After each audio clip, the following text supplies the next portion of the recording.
touchdown. Pretty much even all the way down the line. Nobody really running the ball all that effectively. Although Garner has had some pretty good bursts for the Eagles. Brown as well, but not a great deal of running on the ground. A lot of rushing. Not that there's a lot of running in the air, but from the 39-yard line. Sometimes there's walking on it. Gary Brown for a gain of 2. Randall Cunningham, the only guy in this game that does a lot of running in the air.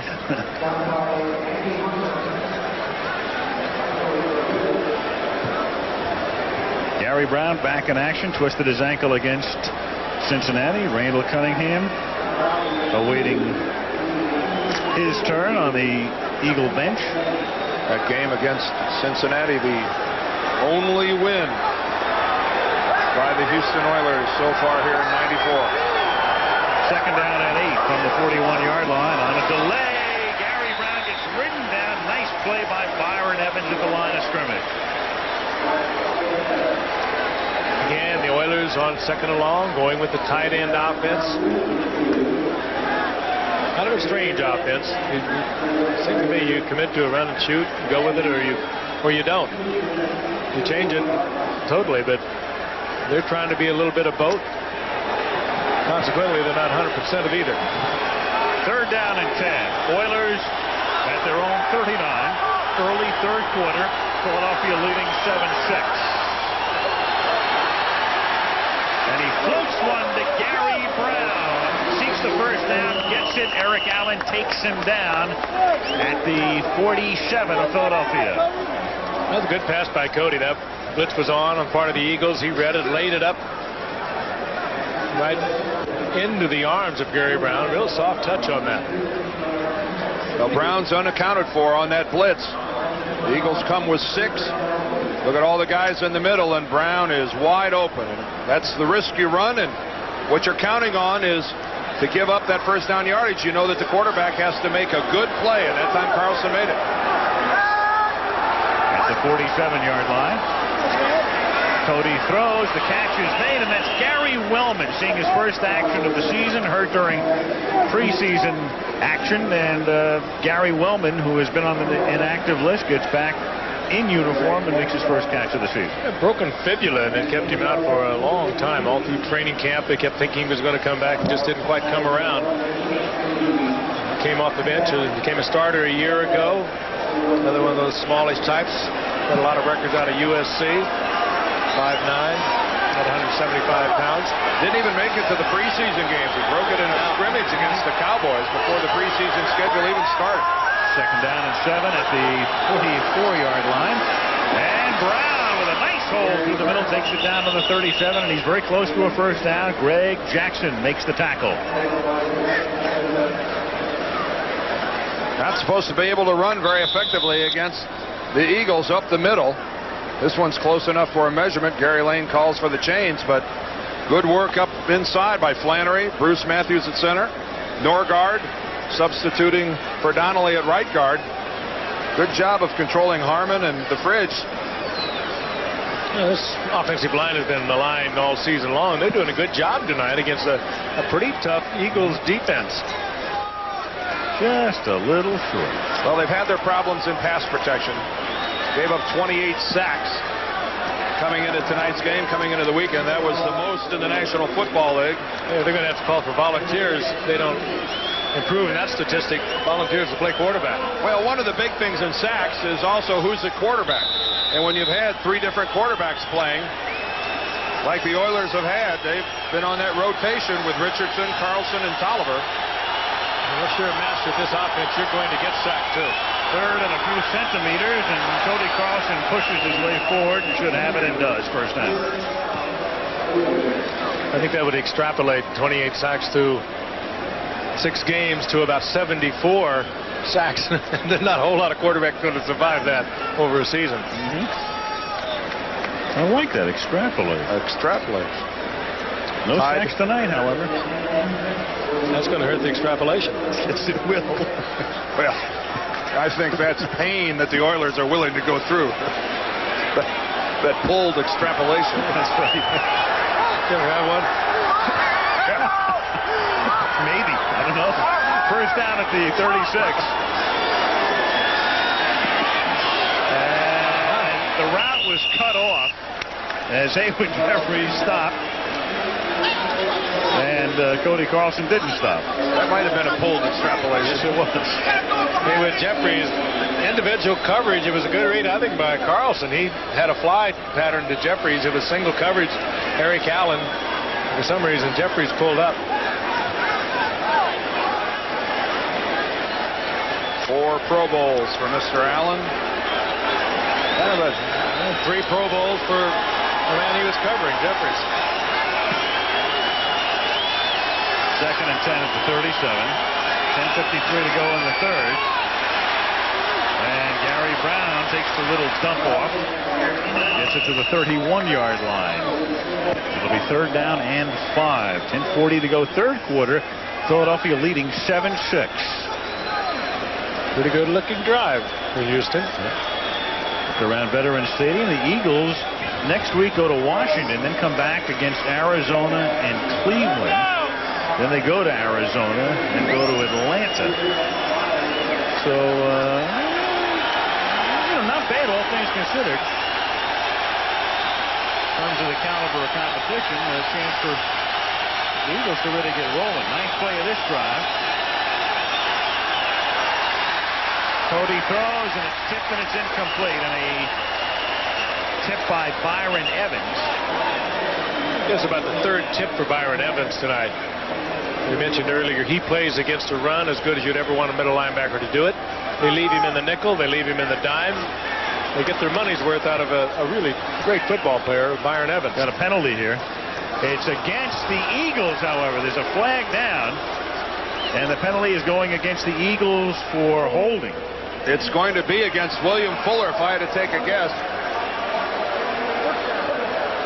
William Fuller, defensive end, certainly grabbed and tackled Gary Brown. In Fuller's defense, he was coming off a spin move and tackled Brown. I think he'd say, and you could maybe justify the argument, how do I know if he has the football or not?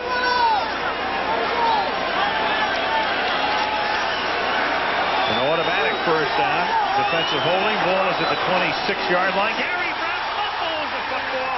It is picked up by Derek Frazier, and the Eagles have it at the 35-yard line. And a smart move by Frazier. He lost a potential touchdown, but he made certain he had the football. So many would try to scoop that up off the carpet, then bobble it, but Frazier comes up with a key turnover, and Philadelphia gets it back.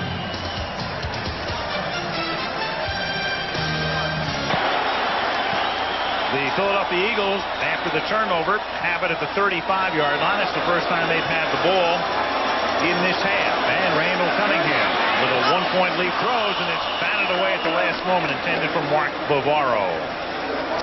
Blaine Bishop reading Cunningham that time. The Philadelphia Eagles in the first half going to Bavaro on 4 different occasions. Let's go back to the turnover. Good work here by Greg Townsend, number 93. He stands up Flannery, but then Bert Grossman comes knifing in from the side. He gets the hit on Gary Brown, and that pops that ball loose. That was good, solid work on the inside there by Townsend and Grossman. Frazier's the guy who was in the right place at the right time, but credit the big guys up front. 2nd and 10, and Herschel Walker picks up a couple. Since Rich Kotite took over, the Eagles have forced more turnovers than any team in the NFL. It's a span that started in 1991. There it is, 2.4 takeaways per game, 2 tonight. And it was Buddy Ryan, of course, who was here for 5 years as the head coach, and the Eagles were noted for forcing turnovers, and they have just kept it up with Kotite. And Bud Carson's teams, we might add, too, have been noted for turnovers. Bud Carson has been the man defensively who's been calling the shots for the Eagles since Richie Kotite arrived. 3rd down and 8 at the 30. You get the feeling that the Oilers are showing blitz. Flags are down all over the joint, and Randall thinks it's a free play. It is. And it is intended for Calvin Williams, and the crowd wanted a flag there as well. Glenn Montgomery and Anton Davis with contact before the play. Well, the problem is is it's okay to show blitz, but don't knock your own guy off sides. And that's exactly what happened. The Oilers come up and show blitz and actually knock each other off sides. You got to watch where you're going. Jeff Fisher a little upset, thinking, can't anyone play this game? Multiple fouls, double fouls, encroachment, defense, number 94, offside. We have holding, number 76 on the offense, penalties, offset, replay third down. Well, poor Glenn Montgomery, he's just minding his own business down in his stance. There's Montgomery in the middle, number 94. Here comes Michael Barrow. He knocks him off and then tries to pull him back. Roderick Thompson gets called for the hold, number 76, offsetting foul. So it is third down and 8. And Cunningham fires. Nice catch by Barnett, and Barnett trying to outrun the secondary. Takes it down to the 10-yard line. What a catch by Fred Barnett. In the traffic, full concentration. Jeff Fisher, the defensive coordinator, upset. That wasn't all that bad a coverage. A good pass by Cunningham, but super concentration on the part of Barnett. Talk about catching a lightning bolt. That's 29, Darrell Lewis. He's right there. He goes for the ball. Just great concentration by Barnett. And meanwhile, Chris Dishman is hurt, and he's behind the back of the end zone. Look at that grab by Fred Barnett. Lewis didn't have time to make a play on that ball that was thrown with such velocity. Dishman's still back behind the end zone, and they'll have to burn a timeout, but they have to have him on his own sideline.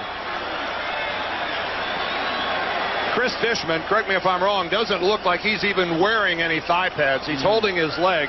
Well, most defensive backs don't now. Well, it's amazing how they... That's an invitation for injury. Can I tell you? Yeah.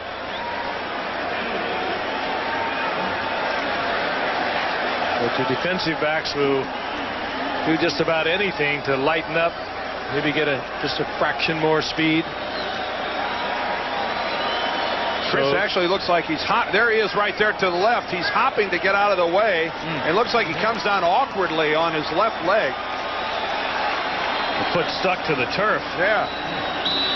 And out he goes to their minus their key cornerback as the Eagles have a first and goal at the 9. 8:35 remaining in the third quarter. 7-6 Philly. Garner. And that's a beautiful... Well, it was almost a beautiful play by Eddie Robinson, but the rest of the defense has to do its job. And he's finally forced out of bounds at the 17-yard line. And the crowd wants a penalty on Darrell Lewis. Tell you, the guy that started that thing going, once he reverses direction, Randall Cunningham gets over there and throws a block for Charlie Garner. Looked like Eddie Robinson had the big play for a loss initially. Look on the right side. Here comes Cunningham back and gets Robinson. But the crowd incensed at the end of this thing that there was no call on Darrell Lewis. And the Eagles run out of time on the play clock. They have to call timeout again. They take a timeout. After a loss of 8, it'll be second and goal Philly at the 17 with 8:04 remaining in the third. Aaron Jenkins captaining the Goodyear Blimp Spirit, providing that shot at Veterans Stadium. Eagles with a second and goal at the 17, and Randall Cunningham has had his problems completing passes in the red zone. And he'll go back to throw here. Buying time, everybody covered. And he is stopped at the 17. No gain. Kenny Davidson is there. And it will be third down and goal. Yeah, Kenny Davidson showed some maneuverability, athleticism, if you will. Penetrated the line of scrimmage, and when you run Randall Cunningham down, he had an open field beyond Kenny Davidson. Kenny Davidson might have saved a big gainer, maybe even a touchdown. One of those free agents came over from Pittsburgh and trying to fill the big shoes of The man who now plays for the Eagles, William Fuller. There's Cunningham, 39%.